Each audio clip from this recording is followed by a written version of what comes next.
There's a silent ache that follows many people through life. It doesn't scream. It doesn't bleed. But it lingers, like fog. Thick. Invisible. Wrapped around the soul. It shows up in the quiet moments. When you're alone. When the world is finally silent. And the question rises from the depths. Why am I here? Is this really my life? Why does everything feel hollow? This ache is not depression. It's not boredom. It is something deeper. It is the pain of the unlived life. Carl Jung once wrote, "Nothing has a stronger influence psychologically on their environment and especially on their children than the unlived life of the parent." But this isn't just about parenting. It's about your soul. Your path. The destiny you've been avoiding. Because somewhere along the way, you were taught to ignore your inner voice.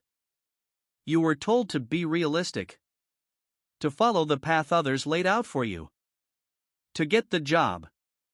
To chase status. To fit in. And you did. But something inside you never agreed. Something wild. Something ancient.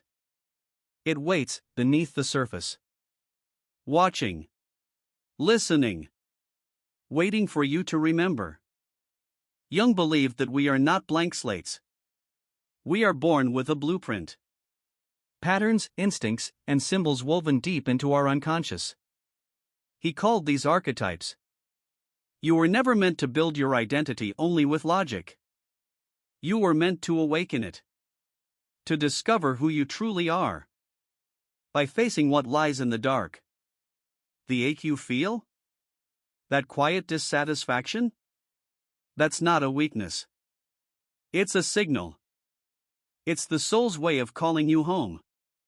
But the journey home is not a straight path. It's not found in job boards or in someone else's advice. It begins with a question. What have I been avoiding in myself?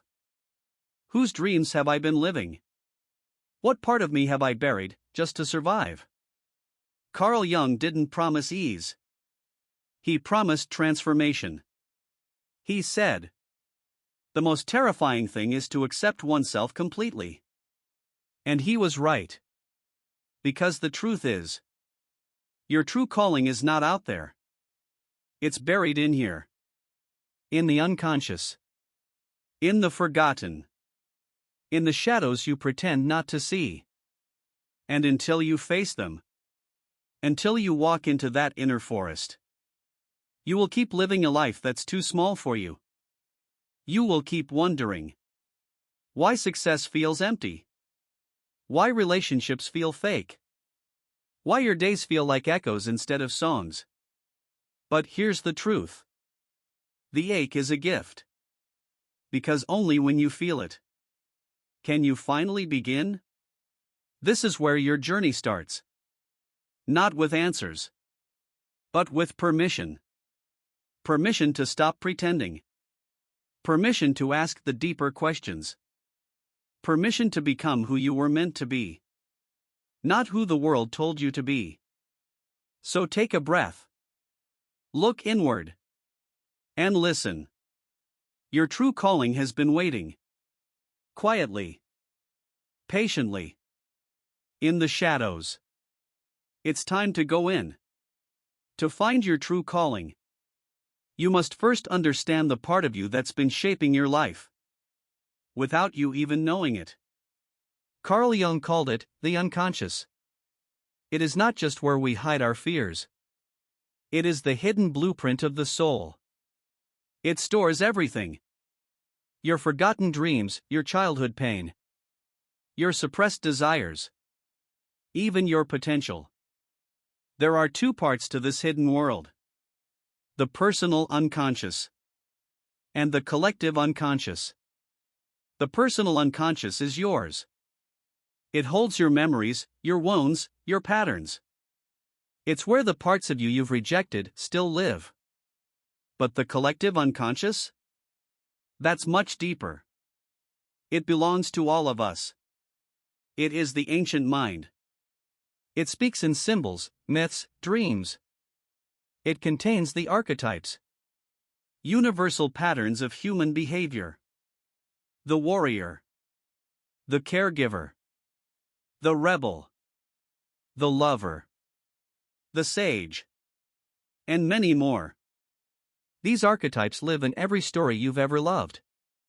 And they live in you. You are not just your name. Not just your job, your title, your history. You are a living myth. An unfolding journey shaped by forces far greater than logic. And yet, most people try to find their purpose using logic alone. They ask, what job should I do? What's a good salary? What do other people expect of me? But these questions are surface level. They come from the ego. The ego is the mask. The role you play. It is useful. But it is not the truth. Jung said, the privilege of a lifetime is to become who you truly are. And you cannot do that without going inward. Without meeting the unconscious. Without listening to the voice that speaks, not in words, but in images, dreams, synchronicities. Your unconscious has been trying to reach you. In strange dreams. In gut feelings. In the repeated patterns you can't explain. Have you noticed? The same type of relationship. The same frustration at work. The same emptiness, even after success. These are not accidents. They are messages. Signs. And until you decode them, you will feel lost. But once you begin to explore the unconscious, something changes. You begin to feel your life again. You begin to dream again. You begin to remember who you are. Start simply. Keep a dream journal. Write down what images appear again and again. Notice what symbols follow you in your life. What makes your chest feel tight? What makes your heart beat faster? Because your true calling is not an answer you find. It's a pattern you remember. The path is not linear. It's symbolic. It's emotional. It's alive. And it begins the moment you stop asking, what should I do? And start asking, who am I really beneath the noise? You cannot rush this process. The unconscious does not respond to force. It responds to attention. So turn your gaze inward. Listen. Feel. The voice you're looking for is already inside you. It always has been. And now, it's time to meet the parts you've buried. The parts that hold your truth. Because your purpose was never lost. Only hidden. Every person has a shadow. Not the kind that appears on a sunny day, but a part of the soul that hides behind the mask. This is your shadow. It is the collection of traits you reject or deny. It is everything you have been taught is unacceptable. Anger, jealousy, fear, and even hidden talents. All reside in the dark corners of your being. The shadow is not evil. It simply is. It is an integral part of who you are. Ignoring it does not make it go away. Instead, it grows louder in silence. Have you ever felt a sudden burst of anger without knowing why? Or found yourself drawn to a behavior that feels out of character? These are clues. They are messages from the shadow. Carl Jung taught that the shadow holds the key to our true self. He believed that only by facing our hidden side can we become whole. It is a challenge to acknowledge the parts of ourselves we dislike. Yet, it is also where your greatest potential lies. Imagine your shadow as a gatekeeper. It stands at the threshold of your deepest self. Before you can find your true calling, you must open that gate and meet it face to face. This process can feel frightening. You may fear what you will find. But know this. Every emotion, every thought in your shadow holds a piece of the puzzle that is you. For too long, many have chosen to ignore their shadow. They hide behind masks of perfection, accepting only what feels safe and familiar. But this creates a false sense of self. It builds walls that keep you from experiencing life fully. When you confront your shadow, you may discover unexpected gifts. Within those hidden traits are untapped strengths and creativity. They are the parts of you that can drive transformation.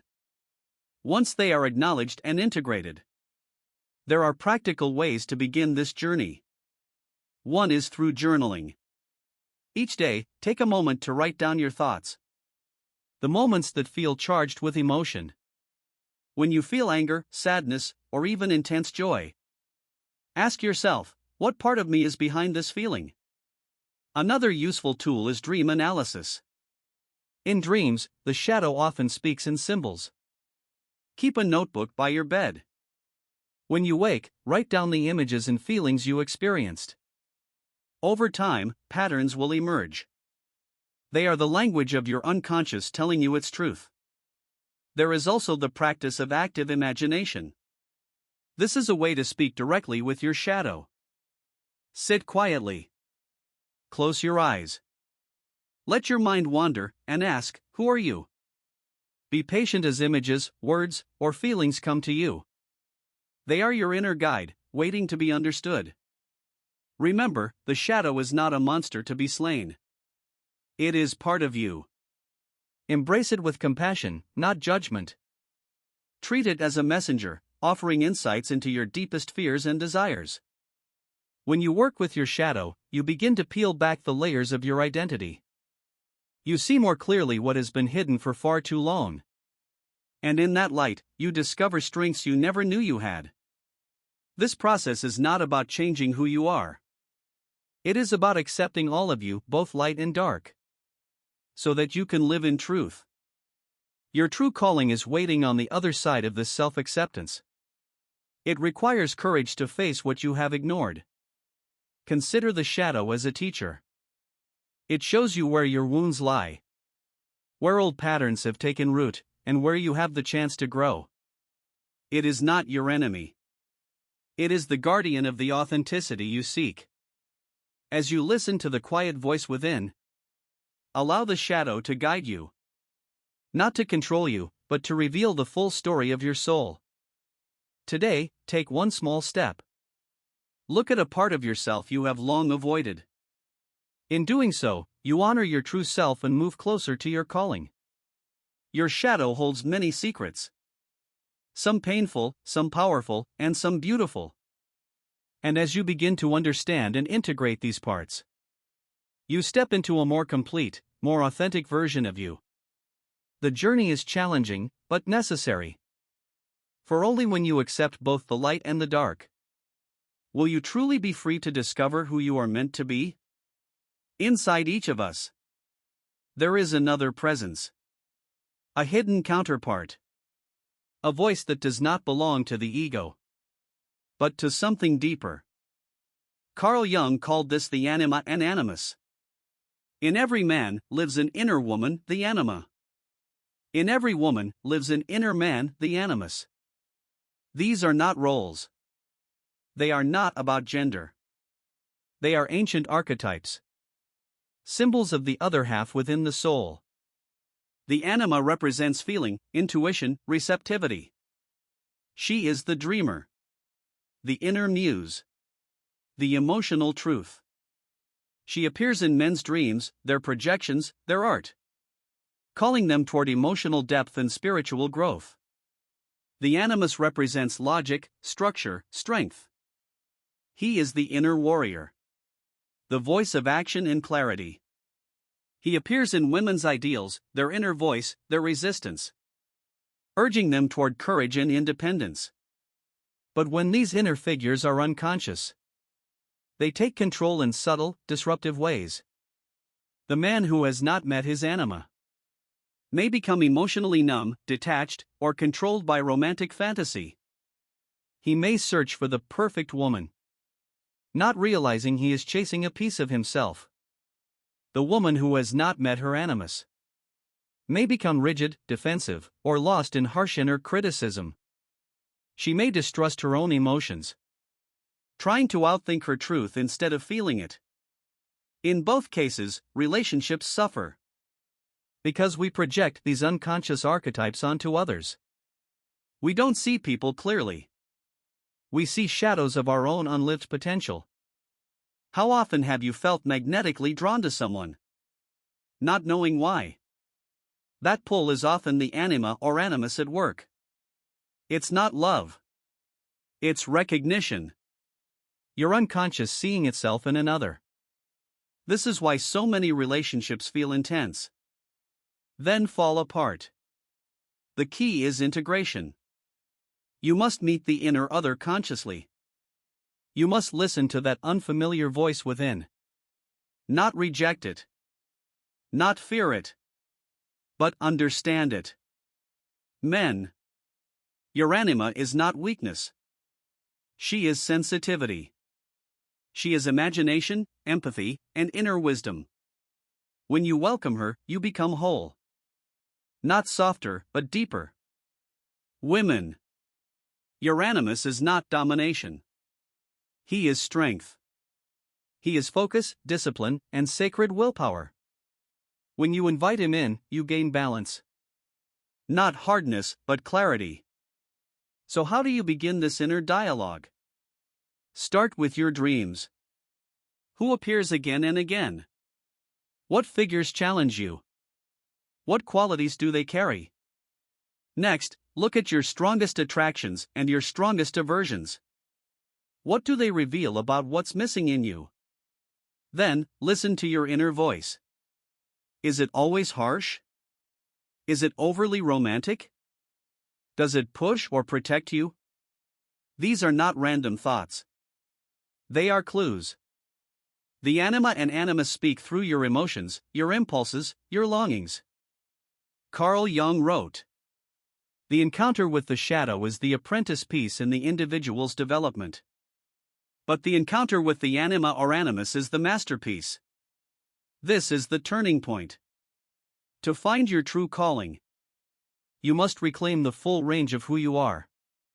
Not just the parts you were told were acceptable, but the other half you've long forgotten."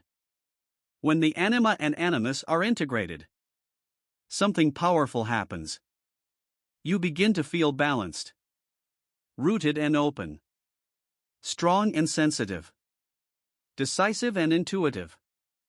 You stop chasing people to complete you, because you realize you already are whole.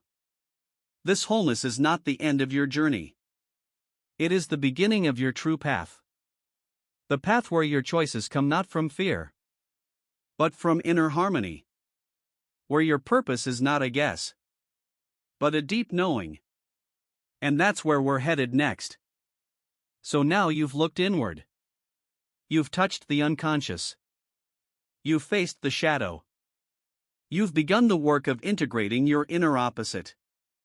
Now comes the question you've been waiting to answer. What is my true calling? But let's be clear. Your calling is not a job title. It's not your degree. It's not what society tells you to pursue. Your true calling is a direction, a deep inner compass. It's the life that only you can live, the path that awakens your soul. Carl Jung didn't believe in cookie-cutter advice. He believed in symbols, in dreams, in the strange synchronicities that tug at your awareness. He taught that your true purpose reveals itself through the things that move you deeply, the patterns that repeat, the wounds that refuse to be ignored. To discover your calling, you must learn to follow feeling over logic. The mind asks, what makes sense? But the soul asks, what brings me alive? And here's the key. The calling doesn't come from your ego. It comes from yourself, the deeper, wiser part of you that has been guiding you all along. This self speaks through the moments you lose track of time, the activities that nourish you, even if they scare you, the voice that whispers when the world is quiet. Jung wrote, Until you make the unconscious conscious, it will direct your life. And you will call it fate. So, how do you begin making it conscious? First, track your emotional energy. Notice when you feel most alive and most drained. What environments bring out your best? What tasks make you feel numb or fake? These are not just moods. They are data. Signals from the self. Second, look at recurring patterns. Have you been drawn to the same type of story since childhood? Do certain symbols or themes show up in your dreams? Do you often find yourself helping others, solving problems, or creating beauty? These are archetypal echoes. Clues from the collective unconscious, pointing you toward what's already inside you. Third, embrace synchronicity. Synchronicity is Jung's word for meaningful coincidence. It's when life sends you signs.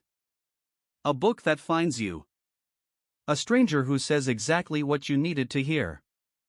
An opportunity that appears when you least expect it. These are not random. They are nudges from the deeper order of your life. Fourth, stop chasing approval.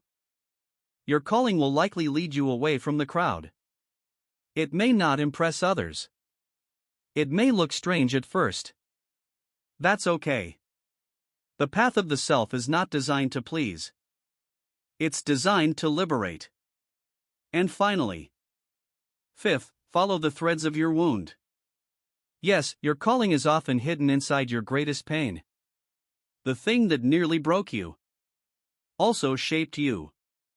It gave you eyes to see what others miss. It gave you depth, compassion, resilience. Your wound is not just something to heal. It is something to build with. Jung believed that the most meaningful work emerges when we turn our suffering into service. When we transform pain into purpose. When we use our own journey to light the way for others. This is the calling that can't be replaced. This is the work that won't leave you feeling empty. Because it comes not from the outside, but from your center. So ask yourself, what am I drawn to again and again? What breaks my heart, and what heals it? If I had no fear, what would I create? These questions matter. Because your true calling will not shout. It will whisper. It will stir something ancient inside you. And it will ask for your courage. You don't need to figure it all out today. You just need to listen. Follow the thread. And trust that your soul knows the way. Your calling isn't out there waiting.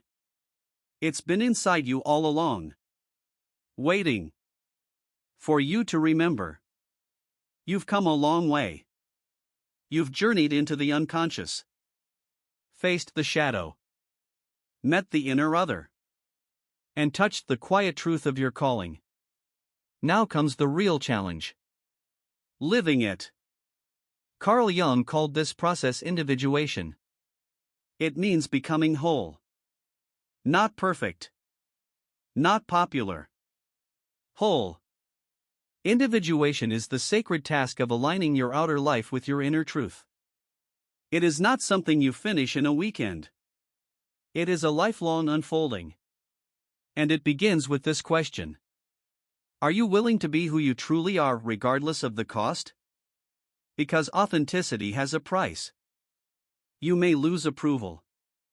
You may disappoint others. You may even outgrow parts of yourself that once felt safe. But what you gain is everything. You gain clarity. You gain peace. You gain the deep, unshakable knowing that you are finally living your life. Not someone else's script. Jung warned that most people prefer the comfort of conformity over the courage of self-discovery. They trade purpose for predictability. They settle. But you are being called to something greater. To stop performing. To stop pretending. To stop living on autopilot. Instead, to slow down. To reflect. To listen deeply. The more you connect with your inner world, the more your outer world begins to shift. Not by force, but by alignment. You speak differently. You choose differently. You move through life not as a copy, but as a creation. Alive with intention. This is what it means to live from the self. To walk through life as someone who has faced their fears, owned their contradictions, and integrated their light and dark. You become magnetic. Not because you try to impress, but because you are real. And realness is rare. In a world of masks, the one who dares to show their true face becomes a mirror. You give others permission to do the same. You break the cycle. You become the quiet revolution. So what now? Keep going inward. Make time for silence. Track your dreams. Write your truth. Follow the threads of meaning. And when fear arises, and it will, thank it. It means you're getting close. Carl Jung wrote, "Your vision will become clear only when you can look into your own heart. Who looks outside, dreams, who looks inside, awakes." This is your awakening. Not dramatic. Not loud. But steady. Powerful. Real. There is no one path to follow. Only the one that feels like home in your bones. So walk it. Stumble if you must. Pause when needed. But do not turn back. Because your true calling is not a destination. It is the way you choose to live. Moment by moment. Aligned. Awake. And whole.